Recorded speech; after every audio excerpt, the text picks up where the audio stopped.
What's up, guys? Thought I'd make a video today on just kind of a little motivation and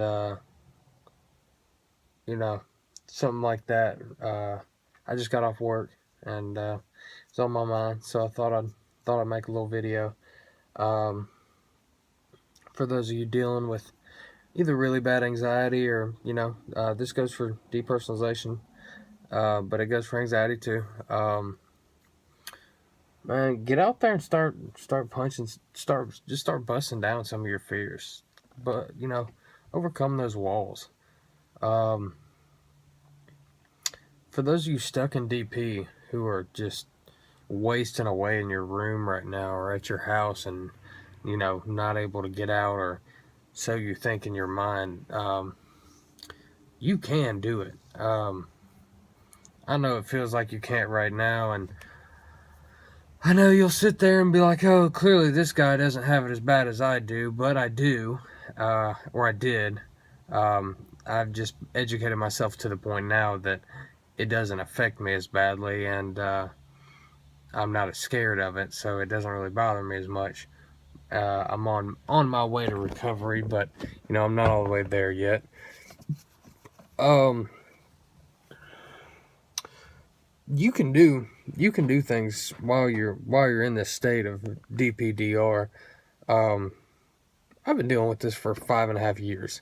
I've had 3 jobs, jobs that require me to drive hundreds of miles, regular part-time jobs, full-time jobs. I work a full-time job now, even though I'm still in it. You can learn things. I went to school, and I went to trade school and graduated. It took a year and a half or so straight of trade school to get my trade, and I did that while in DP, and I was able to do that. It sucked parts of it. I'm not gonna say there weren't bad days, and there weren't days that I felt super anxious or super shitty and fully DP'd, but there were those days. But you the more you get out and do, and the further you go back in there, the easier it gets. And the only reason I've really digressed, that's the word, right? Digressed. Falling backwards, I think that's right. But the only reason I've really digressed is because I kind of fell back into my shell for about the past 6 months. I moved to a new city, and it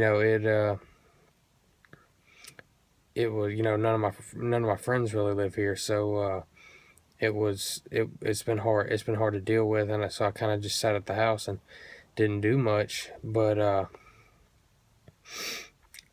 so I've kind of digressed, but I'm starting to break through that again.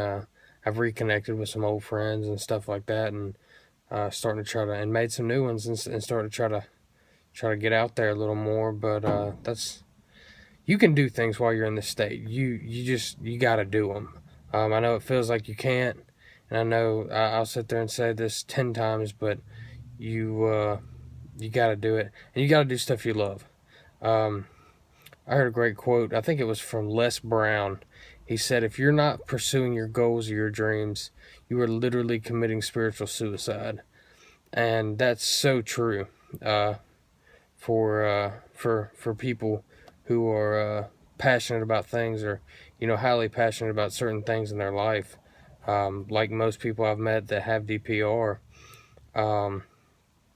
you know, especially for us, we're not those kind of people that can, or even anxious people in general. People who are passionate aren't those people that can sit and do a job. They're not those people that can get a $35,000 a year desk job and be told, hey, this is what you're going to do, and go sit at that desk and do it every single day of the year, no matter what. If it's not their passion, then they're screwed. Even if they're making half the money doing what they love, they're going to be 10 times happier doing what they like, as opposed to being stuck in some job that they hate.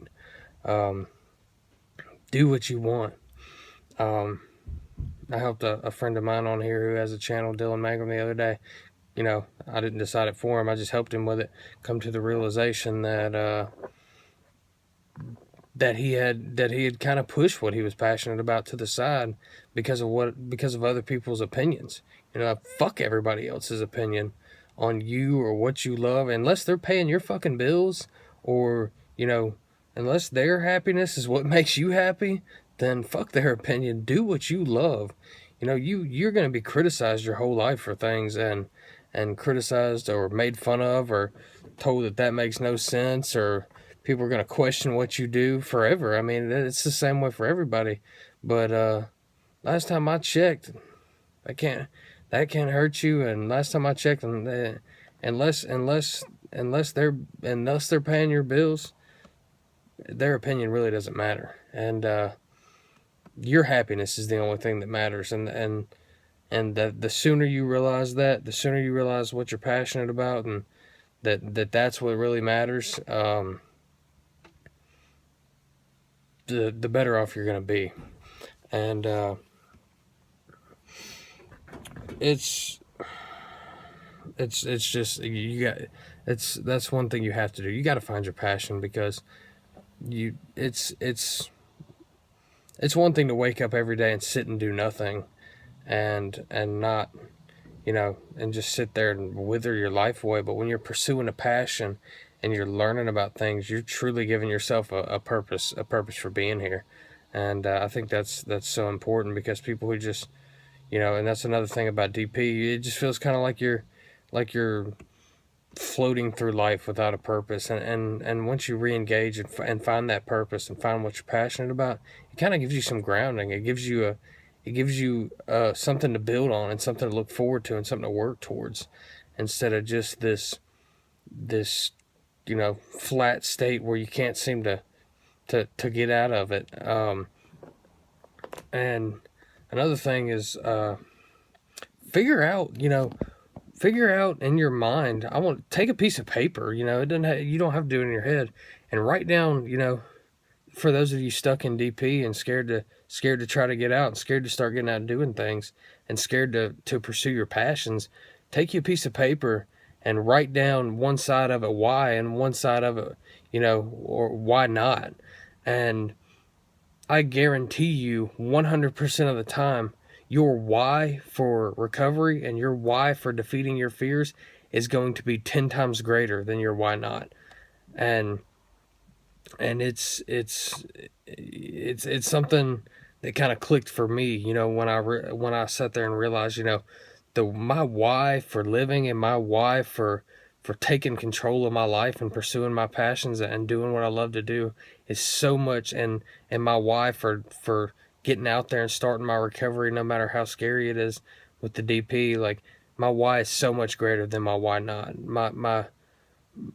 My purpose far outweighs any fear that I have. And I think once you find that it can be groundbreaking. And so you gotta find your purpose, and you gotta find that why, and write them down, and write your whys down on one side and your why nots on the other, and 100% of the time your why is gonna outweigh your why not. And it's gonna be good, and it'll get you on the right path. But that was just on my mind while I was sitting here. Just got off work, still sitting in the work truck, and thought I'd make a quick video. Like and subscribe if you haven't already. Check out some of my other videos. Maybe they can help you, maybe they can't. But I just like to know that a few people out there maybe getting some help from these. And if you have any questions, just comment below, and I'll try to make a video, kind of a Q&A video, and we'll see how it is. Thanks.